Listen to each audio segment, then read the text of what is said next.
Breaking into programming right now for a few minutes as we're following breaking news here at 41 Action News. The search for double murder suspect James Horn that you're looking at here, James Horn Jr. We have learned the search for him has ended. It ended a little more than an hour ago. Police confirming that they have shot and killed him somewhere near the Pettis and the Johnson County, Missouri lines. He, of course, is the man suspected of holding a woman in a box for more than 4 months. We have Sky Tracker on the way to the Kern Memorial Wildlife Area that is in Green Ridge, Missouri. That's just south of Whiteman Air Force Base. But already there is 41 Action News reporter Dia Wall, who is live on the phone with us now. And Dia, you've learned some new details. This is apparently where police shot and killed Horn earlier today.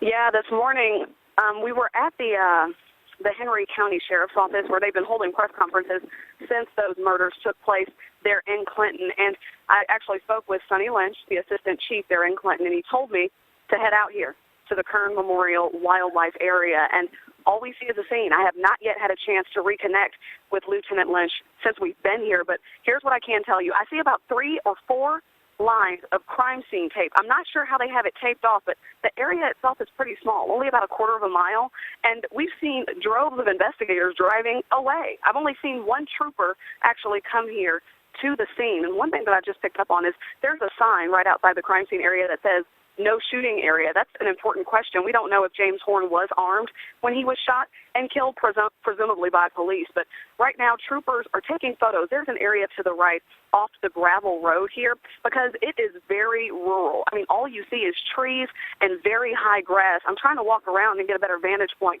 so I can kind of describe to you what's going on. But we are pushed back about 250 yards or so from the actual crime scene tape by a state trooper. So we have no idea what's on the other side of it, but what I can tell you is they're keep gathering in that one little area, and I do see troopers taking photos, but I'm not sure how far back they go. I know the tripod's set pretty low, about eye level for an average height woman or man, and they're coming out of the woods to the right. So that's one thing I definitely plan to ask investigators once we do get to talk to them is what's over there in the woods. And you're right, we're already here set up, just really trying to get a handle on what we can see, but only about, I'd say, maybe 10 units. And we do see Missouri State Highway Patrol out here as well as, let me see, Pettis County Sheriff's Office is also here, and a few police officers. So we're really just trying to monitor the situation and be on standby as soon as we can get more from law enforcement that's here at the scene. And Deanne, I don't know if you know anything about this, but I know earlier in the week, police did receive a tip that Horn may seek refuge in a wildlife area because he was trained in that, a former armed services person. Yeah, he did have special training when he was part of the military, but that was back in the 80s. So when we talked to investigators, they said they don't know how much that would help him now. I mean, I maybe would guess that those survival skills never leave you, but it's not something that he was practicing recently. We do know he was an avid fisherman, an avid hunter, somebody who was known to frequent the outdoors.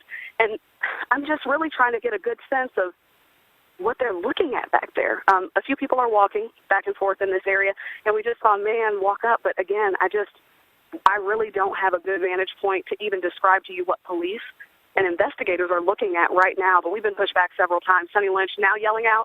Okay, he's now yelling out that he needs a few more minutes to gather some information, and then he'll come speak to us. He's the only point of contact we have right now, Amy, because we talked to the Sedalia Police Department earlier, and I actually spoke with the chief there, John Agonia, who told me that Horn had been shot and killed. But when I called him to follow up just recently, he told me that they are not the point of contact moving forward, that we have to get all of our information from the Clinton Assistant Police Chief, Sonny Lynch. So I'm just really standing by, waiting to see when he's going to break free so he can tell us what's going on. But there's one concentrated area, and as soon as Sky Tracker gets here, maybe you guys at home will be able to get a better vantage point of what we're looking at. But we can confirm for you that James Horn was shot and killed, and we can presume that it was right here. So we're just waiting to get more information for you.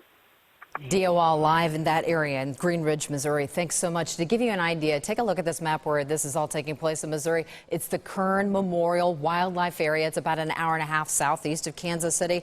Again, just to recap, police confirmed they have shot and killed double murder suspect James Horn Jr.